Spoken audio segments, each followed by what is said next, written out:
welcome to Melis Fairy, and welcome to the Dubious Food Show.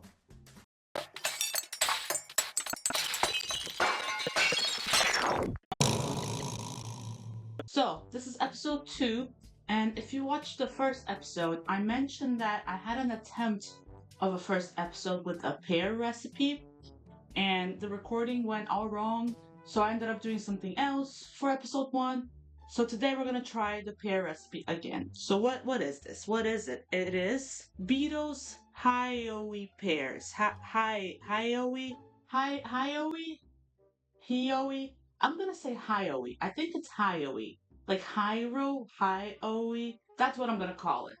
It's basically those pears from Wind Waker that you get to control the seagulls, kinda. I think that's the vibe anyway. So let me read you the official description of the recipe. Vanilla poached pear with chocolate and long pepper, coulis, and almond crumbs. All travelers in Hyrule know Beedle, the traveling merchant. It is said that his family roams the kingdom rain or shine to trade, find, and sell the best products. One day he told me about a fruit that attracts seagulls. I dreamed about it, and now you have it here. Poached Hyoi pears. Beautiful stuff. So the first step here is to preheat the oven to 350 Fahrenheit or 180 Celsius, which I'm doing already. That's preheating. So the next thing is to make the crumbs. So it's like the almond crumble thing. So what we're gonna do, I'm gonna mix it in the baking tray because I feel like that's more practical. I figure this way it's already in the vessel that's going in the oven. Add the flour, brown sugar, and almond flour, ground almonds to a mixing bowl. Okay, so this recipe, it makes 4 portions. So I'm gonna half it because 4 seems like a lot. That's a lot of pear. So I have some everyday flour here, plain white flour. It doesn't specify, like the book doesn't specify what type of flour we're after here. So we're just gonna have to guess. It doesn't specify a lot of the ingredients, but we'll talk about that when we get to it. Okay, that was 52, which I'm sure is fine. I'm sure that's fine. So we're gonna put that here. Next is the sugar, the brown sugar. 80 grams, so we're gonna do 40 grams. Maths. So again, it's something that isn't specified as far as the type. I got soft dark brown sugar. There were a few options. I can't cook. I don't know. I just got what looked best. So 40 grams of this. Very lumpy, this sugar. Okay, 40. In it goes. Next is the almond flour. Now, this is the thing. I couldn't find almond flour, weirdly enough, but it says almond flour and then it says ground almonds. So I'm just gonna ground some almonds because, yeah, the word almonds is starting to lose meaning because I've said it so much. So I have a little blender thing here, and I have 2 types of almonds.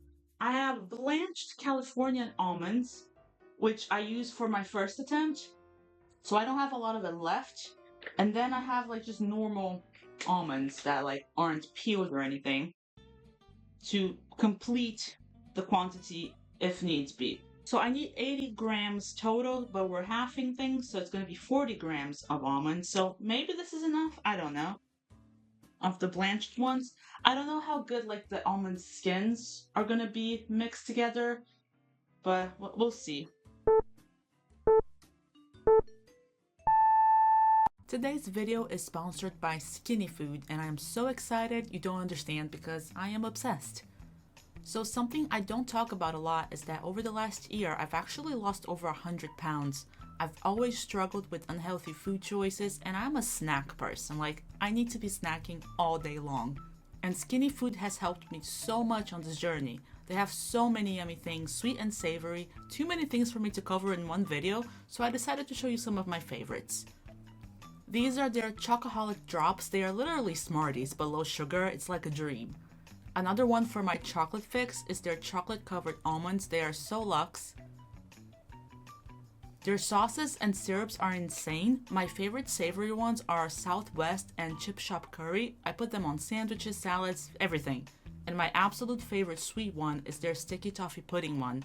Literally 0 calories. It goes amazing on yogurt, ice cream, you name it. I also love their maple syrup, but I finished mine and I have to get more. These are some of their jams and marmalades. You can get them in bundles or individually. My current obsession is the orange one. I have it on toast every day. They also do amazing iced coffees. Here's a hazelnut one, which is my favorite, but I also love their vanilla one. And another current obsession of mine is their 4-calorie rice. Yep, 4 calories. I have this with chicken and some of that curry sauce, and it's basically my go-to lunch. I need to get more of those too. I literally had to fish out an empty packet to show you guys. If you're looking to make healthier choices, check out their website. They have so much stuff, like I haven't even touched the surface with what I've shown you.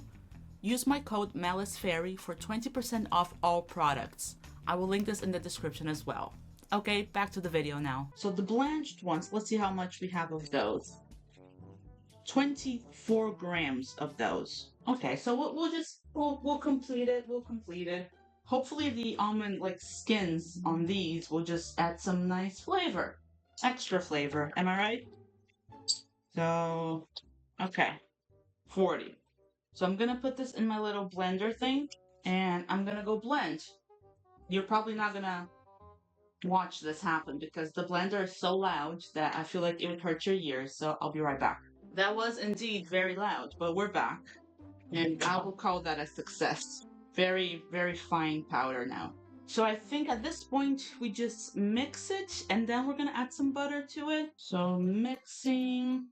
It doesn't mix very well because of the brown sugar. Like, the brown sugar is so clumpy that, oh, I'm making a mess. That it just doesn't really mix with the others. But we're gonna try. We're gonna try. I'm sure it's great. I'm sure it's gonna be great. I'm gonna go ahead and say that that's mixed enough. So now we have to add some butter to it, some unsalted butter, which I have over there. So it's 100 grams of unsalted butter. I need to dice it up and mix it with this, but it's gonna be 50 because we're halving the recipe. So let me just move some stuff around. So 50 grams. I have no reference as to how much 50 grams of butter is, to be completely honest. We're just gonna get an amount and see what the scale says. So that's a lump. It's refusing to come out. Oh, there it goes. Okay, that was 20. What about now? 30. 40. We're almost there. 45. A little bit more. 50. Perfect. So do I have to dice the butter and add it to the dry ingredients mix until it's well combined? That feels like such an undoable thing, to mix butter, like unmelted butter, to a dry crumb mixture. We're gonna pop the butter back in the fridge because if I forget about it, it's just gonna melt away. Okay, so dicing in itself feels like a task. Like, hold on, let me move stuff around again. So like, if I make some room here on this baking tray, and I pop the butter in, okay, it's in. And then I kind of dice it in here. What is dice anyway? Like, that's so vague, isn't it? Dice into what? It could be cubes, it could be rectangles. It's just not very specific, but that's probably just a skill issue of mine. But I would say that this is somewhat diced. And now we have to mix. Again, I don't see how this is gonna mix. Like, the butter is just gonna remain in lumps, just being coated by the crumb. Am I just not doing it right? Also, I feel like this is just gonna melt anyway, isn't it? Like, it's all going in the oven. Surely it's fine as is. So yeah, this is as mixed as it's gonna get, unless I just melt the butter now and pour it, but it feels counterproductive. Roll it out between 2 sheets of parchment baking paper and bake it for 15 to 20 minutes. When the crumb mixture is cooked and golden, remove it from the oven and set it aside at room temperature. Well, I can't really bake it in between baking sheets because this is already in my baking tray, but I can put a baking sheet over it. I don't think I've ever done anything that involved a baking sheet. I mean, if you saw my first episode, I explained that the reason this show is called the Dubious Food Show is because I can't cook. So it should be no surprise that I'm not familiar with baking paper. Oh, I suppose we put it back in the box. And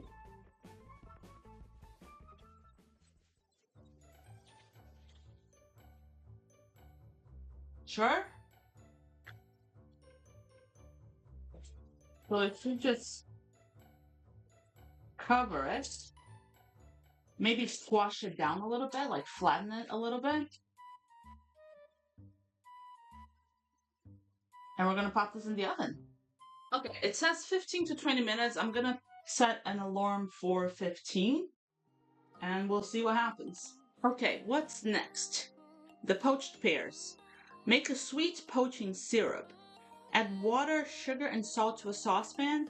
Open the vanilla bean pod, scrape out the inside with the blade of a paring knife. What's a paring knife? And add the seeds and bean to the pan. Bring to a simmer. What?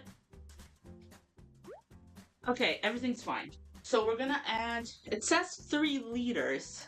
This is what I mean when I tell you this recipe is like, it makes a lot of stuff. So we're not gonna do 3 liters. We're gonna do 1-ish, like 1.5, because we're halving things. So I'm just gonna fill this pan because last time I used a very big pan, which was this one here, and it was, when I was attempting it the first time, I did the whole, like the full recipe for 4 portions.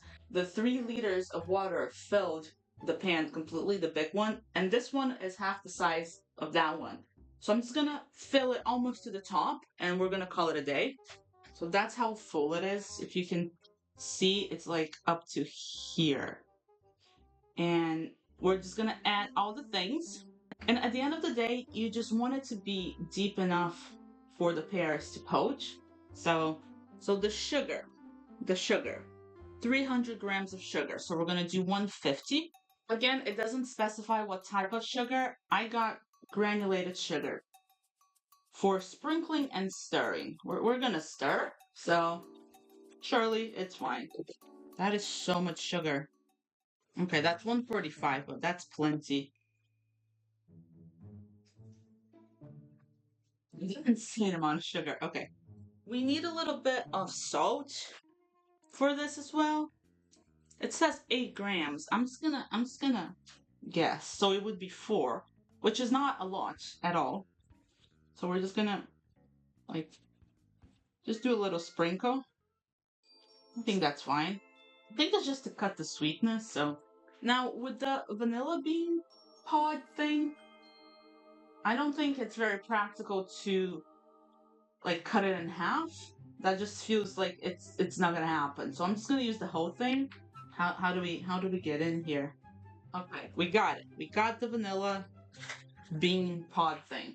Now it tells me to cut it in half with a paring knife. I don't know what that is, sir. I don't know what a paring knife is. So we are gonna just use this knife that I have here because it's a knife. And we're gonna try to slice it in half. Let me do that on the other camera so you can see what I'm doing. This is like the most delicate thing that exists in the universe. It's very hard to get it open. Maybe that's why people need paring knives, because this is just not working. I wish I knew what a paring knife was, because maybe I have one. There's not going to be a lot of scraping here happening, but I think at the end of it, we throw in the actual pot in anyway, so it's going to bubble away and do things. But yeah, I didn't get a lot of that out. I'm going to call that a failure on my part. But hopefully, like, it bubbles away enough that you can taste it? Question mark? So what am I doing with this? We're bringing it to a simmer. So I'm gonna mix it up. So it's mixed. And we're gonna bring it to a simmer. It's funny because the next stage is like prepping the pears and then putting them in the thing, like in the syrup. for 20 minutes in a low boil. Is a low boil a simmer? Or are they different things? You can see why I'm confused. Okay, so here's our syrup. This oven goes up to 9 in temperature. I'm gonna put it at a 7. Okay, it's time to prep the pears. Now, I have to be honest with you, I didn't get the exact pears because I could not find them. The pears in this book are Angevine pears, so they're like the round Asian pears, and I could not find them. I tried like a local market thing, but they were closed by the time I got there. So I just went to the supermarket, like the normal supermarket, and got conference pears, which look more like the pears most people are used to. So they're not gonna look as cool, I don't think. But we're gonna try. We're gonna try. So we have to peel them, and we have to try to keep them as like their shape as intact as possible. I'm not gonna lie, I don't see that happening. So, okay, it's kind of happening. I'm not great with the peeler though. Really not. But we're doing it. And the best part is gonna come when we shape the eyes and the mouth, which for some reason it's not mentioned in the recipe, even though the picture there shows the eyes and the mouth carved out. So I'm gonna do it even though it doesn't tell me to, because I want it to look the same or as close to it as possible. And they tell you to keep the stems on if possible, just for the look of it. Why do I have this feeling like I'm gonna cut myself? Okay, I'm gonna call this a success. It does tell me to pour them from the bottom, but I need you to listen to me. I do not have the coordination to core a pear with a knife. I am gonna hurt myself. So I'm gonna keep the core in. Okay? And I know the core is there. I'm not gonna accidentally eat it. So the core stays in. Okay, let's do the other one. Like I said, I'm halving the recipe, so the original recipe calls for 4 pears, so I am doing 2. I feel like I've been doing this a while, and my alarm for the crumble hasn't gone off. I'm gonna check it in a bit. Maybe it just feels like more time has passed because I'm doing something that's making me nervous. 40 seconds. Okay. I can't do that much in 40 seconds, but I can clear this area here so it's a little nicer looking. That's my crumb alarm. Oh yeah, I would call that golden. Hold on, let me mix it up a little bit and show you guys. I feel like some parts cooked more than others. Like it cooked a little unevenly. But generally speaking, I think that went well. So if you take a look, like it's pretty golden. So we're just gonna leave it here on the side and it's gonna rest. It's gonna do some resting over there. So now I'm gonna carve the faces on the pears. And ideally I would have a melon baller to do this, but I could not find a melon baller. What I could find was some cute measuring spoons, which kind of work the same ish. Like I used this on my first video to scoop out some watermelon and melon balls for the Noble Pursuit, and it worked fine. So, okay, let's see. I'm gonna do a close-up for you guys in a second. Okay, some eyes. Okay, I mean, he looks like he needs help. Let me show you on the other camera. He does look like he's in some sort of dangerous situation and is asking for help. But, I mean, so does the one in the picture, to be fair. So I'm gonna call it a win. Do the same thing with the other one. It's one eye. It's another eye. Yeah, they look great. So that goes in the poaching liquid 4.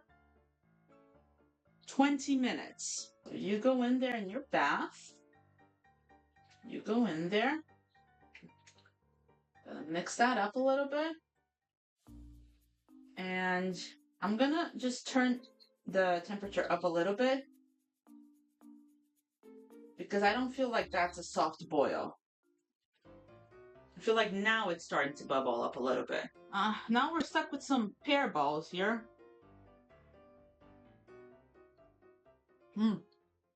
Pears are so underrated. So yeah, you can just use them for snacking. Great. I'm gonna just set the alarm for the poaching. So we're gonna do 20 minutes. I will check on them after we do this next step because the pears are soft anyway. So it's more about them just absorbing that liquid a little bit so they're sweeter. So now we're gonna do the chocolate coulis. So I'm gonna use a mixing bowl. And this should be easy. In theory, it should be easy. So basically, we put some chocolate, which again is not specified, like the type of chocolate. So I just got some milk chocolate, some Cadbury, which is just good chocolate, to be honest. The recipe says 200 grams of chocolate, so we're gonna do 100 grams of chocolate because we're halving the recipe. So that's gonna be most of this. Because this bar has 110 grams. Why is this so hard to open? This is the hardest thing to open in the universe of things. There we go. 27, 55, 82. Is that just going to be the whole thing? 93, 102. There's like 2 little things left. I'm just going to do the whole thing. That's very silly. So it's going to be 112 grams total. I didn't have to weigh it after all. So what we're going to do with this beautiful chocolate is we're going to melt it with some hot water. It says 200 mils of water. I'm just going to boil it in a kettle because that's faster and then I don't need to have 2 pans going. So there's about 200 here. Since I'm halving the recipe, I need 100, so I'm just going to have to use my brain here for when enough is enough. Okay, we have hot water. Very hot water. So that's gonna go in the chocolate, which feels so unnatural to me. To just add water to chocolate, like it just feels like it would break, like separate. You know what I mean? But it's going. It's mixing. So basically, we just mix until it's mixed. I feel like that's mixed enough. It's very liquid. I'm wondering if I added too much water. I should have like weighed it more precisely, probably. But it is a coulis. Like it's not a chocolate cream or a ganache. It's a coulis. I'm saying these things as if I know what I'm talking about. But I think it's okay. So we have to sprinkle this with a little bit of fleur de sal, which I could not find. So I just got some sea salt flakes, which I think is very similar. So we're just going to do a little sprinkling. Little sprinkling there. And also, technically I needed long pepper for this. I don't know what long pepper is. I could not find it. So I got a mixed peppercorn mill. And we're just going to do a few like twists and turns. Because it's just for a little taste, you know? And we're going to give that a mix. And that's our coulis. That's our chocolate coulis. And technically, we can assemble now. So our pears have been going for a good while now. I'm going to poke one to see how soft it is. Look at them in here, just begging for help. Oh yeah, they're very soft. I think we're good. So we're just going to fish them out. I feel bad just like throwing all this syrup away, but I'm not going to use this. This is just... I mean, you served me well. Thank you. I think this is a good bowl for it. Wouldn't you say? It's nice. It's like the nicest bowl I own, so yeah. Also, we're supposed to serve this piping hot, so let's not take too long. We're gonna start with the crumble. We have to put some down like a nest type thing situation.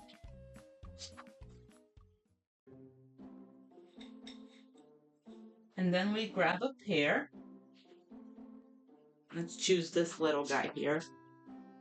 Put it right in the center there. Look at him. And then the chocolate coulis. Like around it. Oh, I kind of stained this little guy's face with it. That's not great. But I'm sure it's tasty. Okay.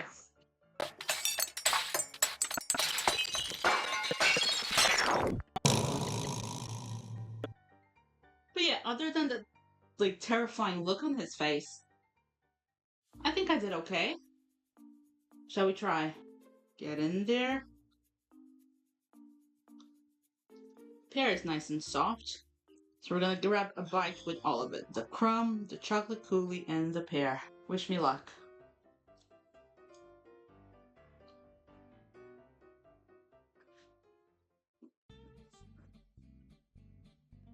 That is good. That is some good stuff. Everyone needs to make this. It only took me like 50-ish minutes. And obviously it took me longer than it would have taken me if I wasn't recording. So it's like a 45-minute recipe technically. According to the book, it's a 45-minute recipe. It is so good. Like the pear is nice and soft and juicy. And you can taste that syrup with the vanilla. The chocolate coulis, it just tastes like melted chocolate, to be honest. Like, which is good, because we like melted chocolate. But the crumb, the almond crumb, it's like one of the best things ever. Mmm, that is good. I'm gonna call this a win. I wasn't expecting to produce anything like super good ever, just because of skill issues. And this is super good. Let me know in the comments what other recipes you want me to do. Just a reminder that I'm using the unofficial Zelda cookbook, Recipes Inspired by the Legend by Thibaut Villanova. So Google it and pick a recipe for me to do. I'm not sure what I want to do next, so I'm very open. Thank you so much for watching, and I'll see you guys next time.